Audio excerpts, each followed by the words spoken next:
दुलाराय बर' फरायसा आफादनिफ्राय जे बड'फा गेजेरारि मावथांखिनि बिनि मोनसे गाबोन जानो गोनां जे अंडर 13 जोलुर बादायलायनायनि जि हाबाफारि गाबोन जे 9 नभेम्बर गाबोन जानो गोनां जे फाइनाल बे फाइनाला चिरां जिल्ला आरो कार्बि आंलंनि गेजेराव जागोन। दा बेहाय उदालगुरि जिल्लानि जि नलेबारि गेलेग्रा फोथाराव बे गाबोन जानो थांगासिनो दङ। दा बेहाय दुलाराय बर' फरायसा आफादा जों मिजिंथिदों गाबोननि खेला जाहाथे मोजाङै जागोन आरो उदालगुरि जिल्लानि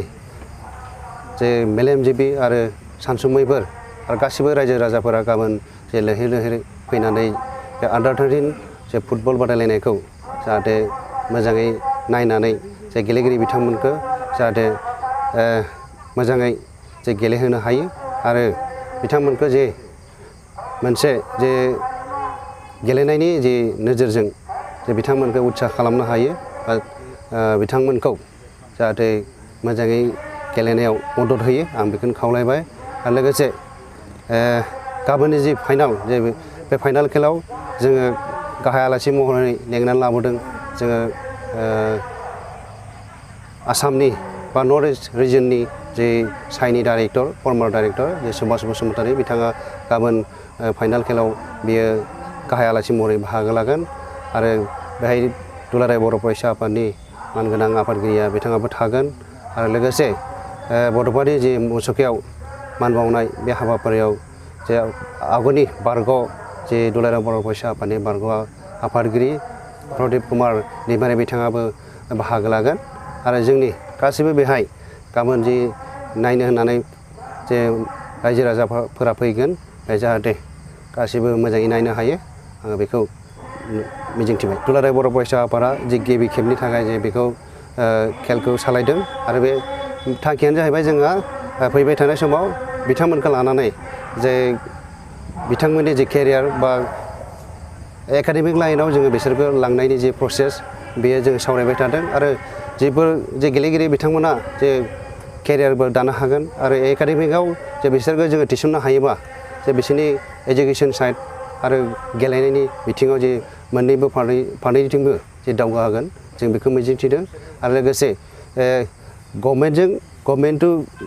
जोङो दुलाराय बर' फरायसा आफादा गभर्नमेन्टजों जे सावरायगासिनो दङ बिथांमोनखौ जे एकाडेमिक लाइनाव लांनो हायोबा जोंहा साबसिन जागोन जोंहा बेखौ मिजिंथिनाय दङ आरो फैबाय थानाय समाव बिथांमोना जाहाथे गेलेनायजों लोगोसे फरायनायाबो जे दावगानो हायो जों बेखौ मिजिंथिदों। दा बेवहाय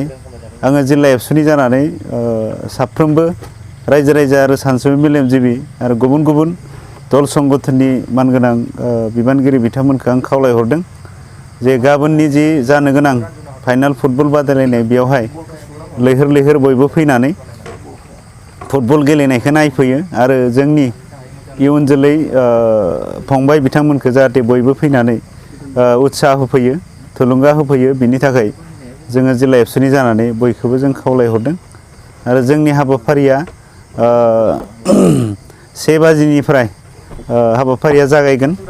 हाबाफारि माखासे हारिमु दिन्थिफुंनाय बे हाबाफारिया थागोन आरो बिनि उनाव बड'फा उपेन्द्रनाथ ब्रह्मनि मुसुखायाव बिबार बावनाय बे हाबाफारिया थागोन। दा बिनि उनाव बेवहाय बेखेवगिरि हिसाबै गाहाय आलासि महरै बेवहाय हांख्रायनाय जादों आरो गोबां आलासि मेलेमजिबि सानसुमै बिथांमोना बेवहाय बाहागो लाफैगोन। दा बेखाय आङो साफ्रोमबो आइ आफा रायजो राजा साफ्रोमखौबो आं खावलायनो सानदों गाबोननि जोबथा फुटबल बादायलायनाय एबा फाइनाल गेमाव बयबो जाहाथे लोब लोब फैनानै बाहागो लाफैयो आरो जों जिल्ला एबसुखौ बयबो मददथि होफैगोन आरो दुलाराय बर' फरायसा आफादनि बे गेदेरथार मोनसे थांखि लानानै देग्लायनिफ्राय बे अंडर 13 फुटबल बादायलायनाय होनायखौ जाहाथे बयबो लोब लोब फैनानै मददथि होफैगोन एबा जाफुंसार होफैगोन होननानै जोंनिफ्राय खावलायहरनाय थाबाय।